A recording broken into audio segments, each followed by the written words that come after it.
오늘 우리가 함께 읽은 본문 말씀을 중심으로 표현하지 않는 감사는 감사가 아닙니다 라는 제목으로 함께 은혜를 나눠보려고 합니다. 얼마 전 제가 오랫동안 장염에 걸렸을 때 너무 장염이 낫지 않아서 병원에서 초음파와 피검사를 받은 적이 있었습니다. 다행히도 장에는 아무런 이상이 없었지만 그 검사를 통해서 지방간과 고지혈증 진단을 받았어요. 바로 저의 삶의 모습 때문이었습니다. 설탕이 듬뿍 들어간 음료수를 즐기고 식사 후에는 교역자실에 있는 간식을 먹었고 평소 음식을 먹을 때 소스를 곁들여 먹고 과식과 야식을 일삼았고 바쁘다는 핑계로 운동을 하지 않았던 저의 삶의 모습이 저를 그렇게 만든 것이죠. 그 뒤로 저는 음료수를 끊었습니다. 밀가루 음식도 최대한 먹지 않으려 노력하고 식사 이후에 간식은 절대로 먹지 않습니다. 평소 음식을 먹을 때 곁들여 먹었던 소스도 최대한 먹지 않으려고 노력하고 있어요. 그리고 매일 퇴근하면 운동을 하고 있습니다. 달리기를 하루에 6km에서 7km 정도 달리고 또 근력 운동도 매일 하고 있습니다. 그 결과 저는 한창 살이 쪘을 때보다 6kg 정도를 감량했고 지금은 이전보다 훨씬 더 건강하고 활기찬 생활을 하고 있습니다. 그런데 여러분, 과연 과거에 제가 설탕이랑 밀가루가 몸에 좋지 않다는 사실, 과식과 야식이 몸에 좋지 않다는 사실, 운동을 해야만 건강해진다는 사실을 몰랐기 때문에 그것을 하지 않았을까요? 아니죠. 저는 알고 있었습니다. 세상에 많은 사람들도 마찬가지죠. 담배로 건강을 잃어버린 사람들도 담배가 몸에 나쁘다는 사실을 알고 있었고, 과음으로 건강을 잃어버리는 사람들도 과음이 몸에 좋지 않다는 사실을 다 알고 있습니다. 알고 있지만 행동하지 않기에 그것이 건강을 지키는데 아무런 소용이 없었던 것이죠. 물론 건강에 대한 지식을 쌓는 것 중요합니다. 그런 지식이 있어야 우리가 무엇을 먹을지, 먹지 않을지, 어떤 운동을 얼마나 해야 할지 알 수 있기 때문이죠. 마찬가지로 우리의 신앙생활에 있어서 하나님을 알아가는 지식을 쌓는 것 매우 중요합니다. 우리가 말씀을 통해서, 셀 모임을 통해서, 제자 훈련을 통해서 끊임없이 우리가 하나님을 알아갈 때 하나님이 누구시고 하나님이 우리를 얼마나 사랑하시고 또 하나님의 자녀들은 이 땅에서 어떻게 살아가야 하는지 우리가 알 수 있다는 것이죠. 그런데 건강에 대한 지식이 건강한 육체를 만들어주는 것은 아니듯이 하나님에 대한 지식이 하나님의 자녀로서 올바른 삶을 살도록 이끌어주는 것은 아닙니다. 특별히 신앙의 영역은요, 분명히 듣고 깨달은 거에 있어서 실천하고 그 실천함으로 하나님의 은혜를 다시 한번 체험하는 체험적인 과정들이 분명히 필요한 것이고 체험으로만 알 수 있는 부분들이 너무나도 많이 있습니다. 그래서 지식도 중요하지만 행동과 체험도 너무나도 중요하다는 것이죠. 지난주에 우리는 감사에 대해서 함께 나눴습니다. 세상 사람들과 달리 그리스도인들이 범사에 감사할 수 있는 이유는 내가 뭘 가졌기 때문이 아니라, 내가 다른 사람에 비해서 잘 살고 있기 때문이 아니라 나를 사랑하시는 하나님이 항상 나를 선한 길로 이끌어주고 계신다는 그 믿음 때문에, 내 상황이, 내가 지금 처해 있는 이 상황이 세상에 보기에는 좋지 못한 상황이라고 판단할지라도 나에게는 가장 선한 길이라는 그 믿음이 있기 때문에 우리는 범사에 감사할 수 있다라고 저는 이야기를 하였습니다. 또한 하나님은 우리가 가진 모든 것의 주관자가 되시죠. 나의 재능, 경제력, 지위, 명예, 이 모든 것은요, 내가 뭔가 노력해서 이루고 성취한 것처럼 보이지만 사실은 하나님께서 여러분들에게 허락해 주셨기 때문에 여러분들이 그 직장을 가질 수 있었고 그 경제력을 가질 수 있었고 그 위치에 오를 수 있었다는 사실을 우리가 기억해야 합니다. 하나님이 지혜와 달란트를 주셨기 때문에, 하나님이 기회의 문을 열어주셨기 때문에, 하나님께서 그것을 이루도록 허락하셨기 때문에 그 모든 것이 가능했다는 것이죠. 이제 여러분들이 정말로 나의 모든 것이 하나님으로부터 왔음을 믿는다면, 그리고 하나님이 여전히 나를 선하게 인도하고 계심을 믿는다면, 그것에 감사한다면, 단순히 감사한다는 고백을 넘어서 하나님께 감사를 실천하고 표현하는 방법을 오늘 우리가 함께 나눠보려고 합니다. 바로 11조예요. 사실 11조는 많은 오해를 받아왔습니다. 세상 사람들은 11조를 하는 그리스도인들을 보면 어떤 사람들은 경제관념이 없다고 생각할 수도 있고, 또 어떤 사람들은 너무 광적이다, 어떻게 수입의 10분의 1이나 그렇게 헌금할 수 있냐라고 생각할 수도 있을 것 같아요.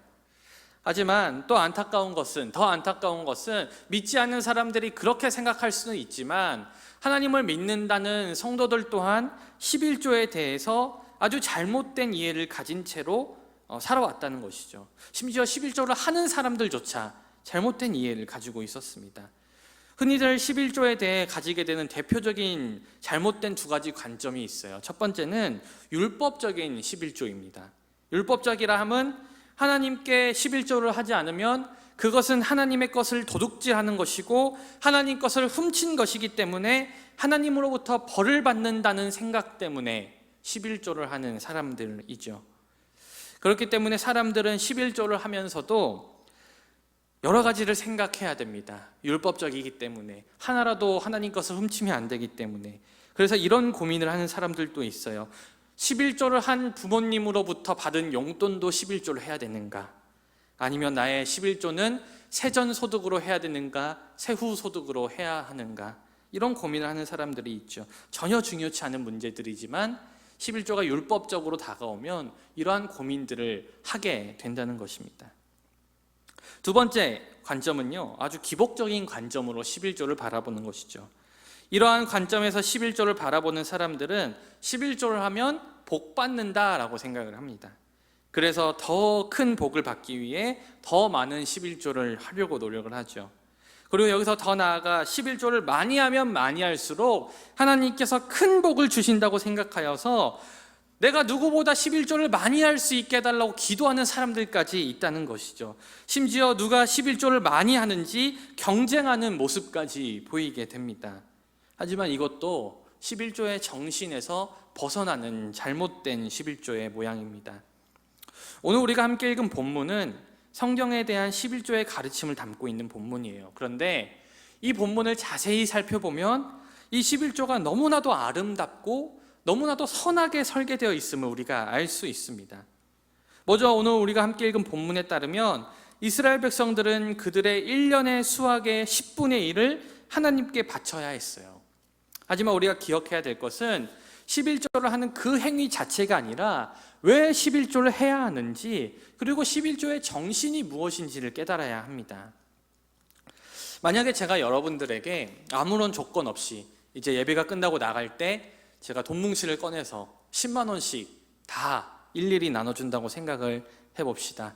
어떤 사람들은 당연히 감사합니다 이러고 당연히 받는 사람도 있겠지만, 정말로 감사함을 느낀 사람들 중에서는 어떤 사람은 저를 불러서 밥이라도 사주는 사람도 있을 것이고, 다음 주에 선물을 준비해서 오는 사람도 있을 거예요. 만약 그 어떤 사람이 그 10만 원에 받은 그것에 감사해서 10,000원짜리 선물을 저에게 선물해 준다고 그 사람의 기분이 나쁠 것이라 생각하는 사람은 아무도 없을 것이라 믿습니다. 왜냐하면 그 10만 원은 저한테서 거저 얻은 것을 다시 저에게 감사의 표현으로 돌려준 것이기 때문이죠. 여러분, 11조가 그러한 것입니다. 만약에 여러분들이 진정으로 이 땅의 주인이 하나님이시고 내가 누리고 있는 모든 것들이 하나님의 은혜의 산물임을 정말로 마음 깊이, 그냥 머리로만 아는 게 아니라 마음 깊이 인정한다면 우리는 11조를 하지 않을 수가 없습니다. 하나님께서는요, 그 나에게 주신 것에 대한 감사함을 하나님께 어떻게 표현할까 고민하는 이스라엘 백성들에게 그 감사의 방법으로 11조를 알려주셨어요. 그러니 그리스도인들에게 11조는 꼭 해야 하는 것인가? 꼭 해야 되는 것 아닙니다. 오히려 하나님의 은혜를 정말로 깨닫게 된 사람이라면 11조를 하지 않을 수가 없다는 것이죠. 이스라엘 백성들은 11조를 바침으로써 모든 복과 모든 소산이 하나님이 주신 것임을 고백하면서 창조의 하나님, 축복의 하나님, 그리고 나를 지금까지 인도해 주신 이 선하신 하나님께 영광 돌리며 감사함을 표현하였습니다. 11조의 중요한 목적 가운데 하나는 하나님께 내 것을 드리는 행위를 통해 나의 모든 것이 하나님으로부터 왔음을 인정하고 하나님을 경외하며 감사하는 겁니다. 그러니 11조는요, 단순히 우리가 입술로 고백하는 감사를 넘어서 행동으로 표현하는 감사의 신앙 고백이라고 할 수 있겠습니다. 그렇다면 하나님께 드려진 이 11조 과연 어떻게 사용될까요? 분명한 건 하나님이 재물이 필요해서 우리에게 11조를 바치라고 한 것은 아니라는 사실입니다. 하나님은 돈이 필요 없으신 분이죠. 이 창조의 주인이시기 때문입니다. 그런데 왜 하나님은 이스라엘 백성들에게 11조를 바치라고 하셨을까요? 돈이 필요 없으신 분인데 왜 하나님은 11조를 바치라고 우리에게 명하고 계십니까? 여러분, 11조가 정말 아름다운 이유는요, 하나님께서는 자신을 위해서가 아니라 바로 우리들을 위해서 11조를 명하셨다는 사실입니다.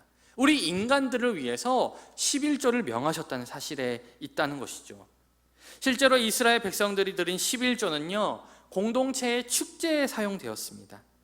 이스라엘 백성들은 1년에 한 번 모여서 하나님께 11조를 드리고 그곳으로 축제를 벌이면서 공동체적인 멤버십을 쌓은 한편 하나님께 감사를 드렸어요. 그러니 11조는 개인적인 신앙 고백이기도 하지만 공동체를 사랑하는 마음을 담고 있는 공동체적인 신앙 고백이라는 사실을 우리가 알아야 됩니다. 여러분, 공동체적이라는 말은요, 헌신할 사람만 헌신하는 것이 아니라 모두가 함께 마음을 모아서 신앙 공동체를 세워나가는 방법 중에 하나가 11조라는 것을 하나님께서는 알려주고 계십니다. 그리고 11조는요, 전부 그들이 먹고 마시는 데 사용되지도 않았어요. 공동체를 위해선 사실은 일부분만 사용되었고 대부분의 11조는 사회적인 약자들을 위해서 사용되었습니다. 특별히 11조는 당시 하나님의 성소를 섬기고 하나님께 예배를 돕기 위해서 어떠한 직업도 가질 수 없었던, 당연히 소득도 없었던 레위인들을 위해, 그리고 특별한 직업을 가질 수 없어 먹고 살 방도가 없었던 외국인들, 고아들, 과부와 같이 혼자서 살아갈 힘이 없는 사람들을 도와주기 위해 11조의 대부분이 사용되었습니다. 하나님이 그렇게 명령하셨어요. 하나님이 베풀어 주신 은혜에 대한 감사로 우리가 드린 11조를 하나님은 다시 우리들을 위해 사용하게 하셨고 또 가난하고 약한 자들을 위해 사용하게 하셔서 이스라엘 백성들은 함께 드린 11조로 인해 공동체가 세워지는 경험을 하였고 또 사회적 약자들도 함께 일어나서 함께 기뻐하며 하나님의 은혜에 감사하는 하나님의 나라를 이 땅에서 맛볼 수 있게 되었습니다. 여러분, 그만큼 11조는요 굉장히 아름답고 굉장히 선하게 하나님이 설계하신 하나님의 방법이에요. 여러분, 지금도 마찬가지죠. 여러분들이 드린 11조는 우리 청년부 예산으로 다시 돌아와서 우리 청년부가 공동체적인 활동을 하는 데 사용되고 또한 주변의 어려운 이웃들을 돕고 나누는 데 사용됩니다. 올해 우리 교회는요 부활절에 사랑의 쌀을 함께 나눴고 어려운 이들에게 장학금도 나눴고 다가오는 겨울에는 연탄 나눔을 통해서 또 하나님의 사랑을 이웃들에게 전달할 예정입니다. 그러니 여러분들의 11조는 단순한 헌금과는 달라요. 여러분들이 지금껏 알지 못한 채 드렸다 할지라도 여러분들이 지금껏 드린 11조에는 교회를 사랑하고 청년부를 사랑하는 마음이 담겨 있는 것이고 어려운 이웃을 향한 구제와 사랑의 마음이 담겨 있는 거예요. 사랑하는 여러분, 감사하는 마음을 가지는 것, 그리고 그것을 표현하는 것은 전혀 다른 문제입니다. 표현하지 않는 감사는 상대방이 알 수 없기 때문에 표현하지 않는 감사는 감사가 아닙니다. 하나님은 우리에게 감사를 표현할 수 있는 방법으로 11조를 알려주셨어요. 심지어 그 11조는 자신을 위해, 하나님 자신을 위해 드리라 한 것이 아니라 너희 공동체를 세우고 가난하고 약한 자들을 돌보라고, 그것이 나에게 감사를 표현하는 방법이라고. 나를 정말로 나에게 모든 것, 나로부터 모든 것이 왔고 하나님으로부터 모든 것을 받았는 게 감사하다면 너희 공동체를 세우고 가난한 이웃을 도와주는 게 나에게 감사를 표현하는 방법이라고, 그것을 알려주기 위해서 하나님께서는 이스라엘 백성들에게 그리고 우리들에게 11조를 알려주셨습니다. 물론 수입의 10분의 1 드린다는 것이 쉽지는 않습니다. 1,000원 용돈에서 100원 떼서 내는 거는 쉽겠죠. 하지만 우리가 수입이 많아질수록 늘어가는 11조를 보면서 마음에 갈등이 생길 수도 있을 것이고, 조금 떼서 드려도 되지 않을까라는 마음이 생길 수도 있을 것입니다. 하지만 여러분들도 나의 삶의 모든 것이 하나님으로부터 왔음을 정말로 마음 깊이 깨닫는다면, 그래서 진정으로 감사함이 여러분들 삶 속에 샘솟듯이 샘솟는다면 언젠가는 여러분들도 정말로 기쁨과 감사로 하나님께 11조를 드릴 수 있는 여러분들이 될 것이라 저는 확신합니다. 여러분들이 정말로 하나님께 감사하다면 행동으로 표현해 보시기 바랍니다. 우리의 신앙은 체험하지 않고서는 알 수 없는 영역들이 분명히 있기 때문입니다. 이제 11조를 통해서 진정한 감사를 표현하시고, 또 12조를 드릴 때도 그냥 습관적으로 돈을 넣고 드리는 것이 아니라 내가 드린 이 11조 우리 공동체와 또 가난한 이웃을 위해 사용된다는 것을 깨닫고, 또 하나님께 진정한 감사의 마음을 담아서 하나님께 정성스럽게 드린다면 여러분들이 드린 그 11조가 더욱더 기쁨과 감사의 11조가 될 것이다 저는 확신합니다. 이제 11조를 통하여서 여러분들도 함께 공동체 사랑과 이웃 사랑에 함께 동참하시기를 주님의 이름으로 간절히 축원드립니다.